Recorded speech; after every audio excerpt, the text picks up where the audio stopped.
Hey guys, thanks for tuning into Oddsmarket.com. I'm Natalie Rydstrom, and here on the line is Stuart from tipsterhq.com. The link to his website, Tipster Sharing website, can be found in the description box below if you guys want to go and check that out now. Right, so we are talking Premier League outright, obviously before season kicks off. We've got a little time left to wait. I'm very excited, and I think there's been some major changes, certainly up top, and the managers. We've got Jose Mourinho from Manchester United, Pep Guardiola from Man City. This will obviously be Jurgen Klopp's full season, so it'll be interesting to see sort of the changes he makes and how he will progress with Liverpool. And then Chelsea has got Antonio Conte. Are we going to see different sides than say that we saw last year for the top teams? I think they will be hoping to, because each one of those sides really needs to improve on last season.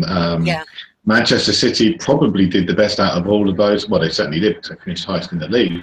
But they still managed to lose their manager because they just weren't convincing enough. Yeah.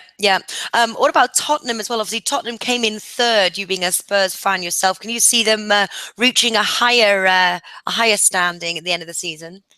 Well, Tottenham have actually managed to fill the positions they really needed to. They were, pretty light in central defensive midfield cover and up front. They've managed to fill those positions. It sounds like they're about to sign a winger from Marseille, so they get those guys in. Yeah, they will help. Whether or not Tottenham can finish higher than third, I don't know. I think it actually be a fairly successful season if they finish in third, because there's going to be an awful lot of money spent by those big clubs this season. We've already seen, Chelsea has splashed the cash, Manchester United splashed the cash, Manchester City have spent some money and they're bound to spend some more as well. So we'll see how it goes. Yeah.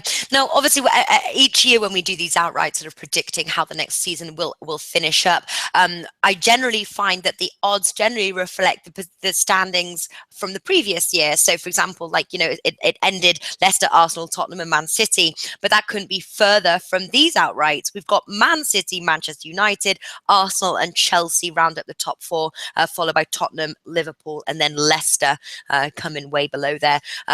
Would you say, obviously I'm a Manchester United fan, it's amazing to see them there, but I'm not so confident myself. I'd like to be, but, I sort of go in with this with an open mind, to be honest with you. But Man City 3.4 to win the league, Manchester City 4.5, Arsenal 7, and then Chelsea 7.5. Do you think it's between the two Manchesters? Yeah, I think we will see a title winner in Manchester this season. Guardiola is a fantastic manager, but he's got some things that he's going to have to get used to. Playing on Boxing Day, no winter break, just the speed at which matches come, two major cup competitions, as well as, playing in Europe, as well as playing in the league. All of these things completely new to him, and he won't have experienced that before. So he's got a lot to learn. Jose Mourinho, on the other hand, has that experience, and also he's got the cash, hasn't he? Manchester City, big spenders. Manchester United, they've already spent a lot of money this summer, and they're going to continue to spend because I'm sure they've got one very big transfer in mind, which I think everybody knows about. Yeah, well, obviously, the first time that the Manchester United and Manchester City will go head to head will be September 10th. Do you think that it would be worth, say, if you're sort of undecided on whether it's Manchester United or Manchester City that will win the title? Do you think sort of wait until September the 10th there, see how those two teams play out together, and could that be the decider then, where you choose which Manchester team you're on to take the bet? I think you want to look at how the teams are playing in the build-up to that kind of game. I wouldn't take that one game as your reason to back them. A single game is a very dodgy thing to judge a side's ability on for the rest of the season. Yeah. What sort of tactics do you adopt? Sort of, do you bet now? Do you like to sort of wait for sort of the first couple of weeks to see sort of which teams show up, and especially with sort of the new managers, the different sort of tactics, team plays and things like that before you place the bet? When do you place your outright bets? Well, I've already got mine in. I have to say, I generally tend to see which ones seem to be a little bit out there. And for me, you look at Liverpool. I think Liverpool last season at times looked really, really good, and I think they can improve. So I've got a little bit of money on Liverpool. Tottenham, I think the odds are very long on them. So I've got a little bit of money on them. All of these sides I'll be looking to trade out of.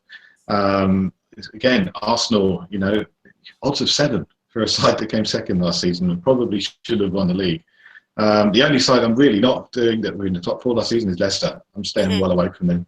Yeah, I think that's a good bet. They're priced 31 with 888 Sport there, but it's actually they're right behind Liverpool. So 1, 2, 3, 4, 5, 6, 7. They are seventh favourites, but Liverpool are 10, Leicester 31. Quite a jump. Now, obviously, it's looking as well like as it's Arsene Wenger's last season. Now, obviously, we've kind of heard these sort of like rumours before. Will it be his last season with Arsenal? Do you know? I believe he's got 1 year left on his contract. He's getting to the age now where it's kind of the right time to just step back and walk away. There has been an awful lot of people hating from the sidelines. I don't understand it. Even as a Tottenham fan, I just look at that club and say that is a club that's been run brilliantly. I just wish to have that kind of consistency. Maybe not that colour kit. No. All right. So what would be your advice right now? You're doing a sort of a Tottenham, Liverpool, got money on both, and then looking to trade out at some point in the season if it doesn't look like they're going to win. Yeah, I'm looking at the ones that I think the odds are too long. So for me, Tottenham, Liverpool, and Arsenal, I've got bets on all of those, and I'll be trading out later on in the season, probably around Christmas time, to be fair. All right, fantastic stuff. That was Stuart from tipsterhq.com. Do head on over to Oddsmarket as well. Stuart's written an article for us highlighting Premier League outrights if you want to go and check that out. Stuart, thank you so much for joining us today. Thank you.